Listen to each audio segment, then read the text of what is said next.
अगर आपसे कोई पूछे कि चंद्रशेखर आज़ाद, रावण, बहन कुमारी मायावती, बामन मेश्राम एक साथ कब आएंगे, तो आपका जवाब क्या होगा? आप कमेंट कीजिए। मैं बताता हूं आपको। दोस्तों, आप सबको पता है कि बहुजन समाज पार्टी के सुप्रीमो बहन कुमारी मायावती काफ़ी पुरानी और मजी हुई नेत्री हैं। उन्होंने उत्तर प्रदेश में जो है चार चार बार मुख्यमंत्री रही और बहुत बेहतरीन तरीक़ा से शासनकाल चलाई। दूसरा नंबर पे आते हैं तो भीम आर्मी के चीफ, शाहजहाँ समाज पार्टी के चीफ भी हैं, सुप्रीमो हैं चंद्रशेखर आज़ाद जी, इनको चंद्रशेखर आज़ाद रावण जो है कहा जाता है।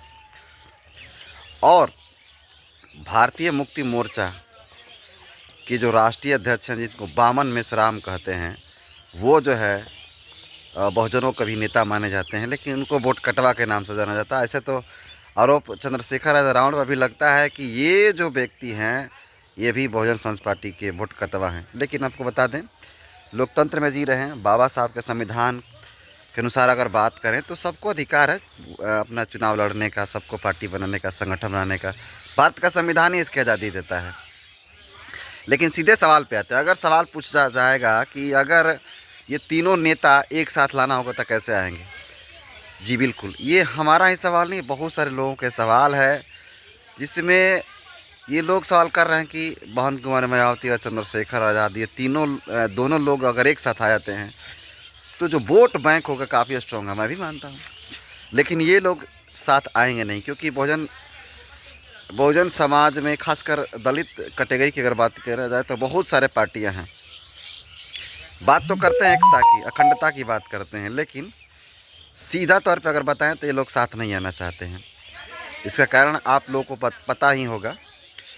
अगर ये लोग का बात किया जाए एक साथ आने के लिए, तो एक साथ आ रहे हैं, और यही सबसे बड़ी खबर लेकर आया हूँ आपको कि भीम आर्मी चीफ चंद्रशेखर आज़ाद रावण, बहन कुमारी मायावती, बामन मेश्राम एक साथ आएंगे। वो कब आ रहे हैं और कैसे आ रहे हैं मैं बताता हूँ। बिल्कुल, चूँकि आप सबको पता है कि भाजपा और अन्य जो पार्टियां हैं, जो मनुवादी पार्टियां, वो पार्टियां जो है ईवीएम मशीन से, जिसको इलेक्ट्रॉनिक वोटिंग मशीन कहते हैं, उसी के माध्यम से चुनाव कराने की कोशिश कर रही है। वो इसलिए चुनाव इससे कराना चाहती है कि वोट जो होता है, ईवीएम होता है, उसको हैक करके या फिर उसमें हेर फेर करके जो वोट होता है उसको तब्दील करने अपने तरफ। लेकिन जब से 5 राज्यों में चुनाव हुआ है, विधानसभा का चुनाव हुआ है, वहाँ पे करारी हार हुई है बहुजन समाज पार्टी की, और आज़ाद समाज पार्टी का तो खाता ही नहीं खुला है। लेकिन ऐसे में आपको बता दें कि जब से चुनाव हारे हैं चंद्रशेखर आज़ाद रावण और बहन कुमारी मायावती, और बामन मेश्राम का तक कहीं आज तक खाते नहीं खुला, मैं उन पर ज़्यादा टिप्पणी नहीं करूँगा।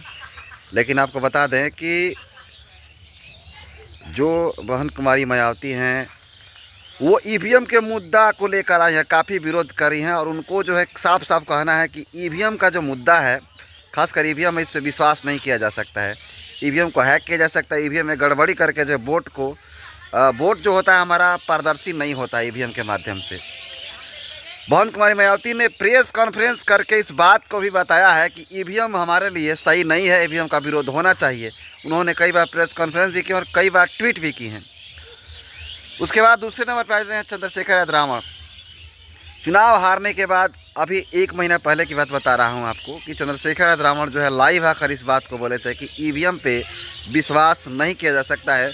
जो भारत का जो चुनाव आयोग है वो खुद निष्पक्ष नहीं है, तो ईवीएम कैसे निष्पक्ष हो सकता है। और आपको बता दें कि चंद्रशेखर आज़ाद के साथ साथ बामन मेश्राम जो हैं, वो भी जो है आज से नहीं, ये लोग बहन कुमारी मायावती और चंद्रशेखर आज़ाद तो आज जो ईवीएम का विरोध कर रहे हैं।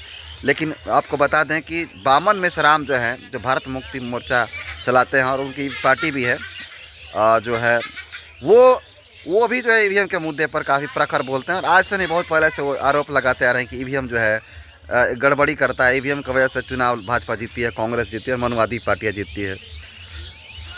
जानकारी के लिए आपको बता दें कि जो ईवीएम होता है, ईवीएम जिस देश में बनता है उस देश में जापान में ईवीएम बनता है, और जापान से भारत में आता है। आपको बताने की कोशिश करेंगे कि जो ईवीएम होता है उस देश में ही बैलेट पेपर से चुनाव होता है। तो बताइए कि जिस देश में बनता है ईवीएम, उसी देश में बैलेट पेपर से चुनाव होता है, और जिस देश में ईवीएम नहीं बनता उस देश में जो चुनाव होता है वो ईवीएम से होता है। तो काफ़ी सोचने वाली बात है। तो आपको बताने के लिए यही आया था कि आपको बता दें कि चंद्रशेखर आज़ाद, बहन कुमारी मायावती और बामन मेश्राम जो है, ये तीनों एक साथ कब आ रहे हैं, तो ईवीएम के खिलाफ लड़ाई लड़ने के लिए। बाकायदा बामन मेश्राम अपने ट्वीट के माध्यम से बात कहे हैं कि बहन कुमारी मायावती अगर इसकी लड़ाई लड़ती हैं, हम लोग के अग्रज हैं, अगर वो इसकी लड़ाई लड़ती हैं तो हम उनका पूर्ण समर्थन करेंगे। लेकिन आपको भी पता है कि हमेशा जो है बीएसपी और मायावती का विरोध करते आ रहे हैं, लेकिन इस मुद्दा पे उनके साथ खड़े होने के लिए तैयार हैं। चंद्रशेखर आज़ाद की बात करें तो चंद्रशेखर आज़ाद रावण भी जो है वो ईवीएम के मुद्दा को लेकर आए हैं और ईवीएम के साथ और ईवीएम का जो है विरोध करने के लिए खड़े हैं। तो बहन कुमारी मायावती भी विरोध कर रही हैं, आज़ाद समाज पार्टी के चीफ चंद्रशेखर रावण भी विरोध कर रहे हैं, बामन मेश्राम विरोध कर रहे हैं। तो तीनों ये लोग कैसे एक साथ आएंगे, तो ईवीएम के मुद्दा को लेकर साथ आएंगे। लेकिन देखते हैं कब क्या होता है, किसके साथ कौन आता है, ये तो समय की बात है। बाकी आप ईवीएम से चुनाव होता है, भारत का चुनाव आयोग पर ये सवाल खड़े होते हैं, फिर भी ईवीएम हटा करके बैलेट पेपर से चुनाव नहीं होता है। आप इसको कैसे देखते हैं, हमें कमेंट कर ज़रूर बताइए। बाकी थैंक यू।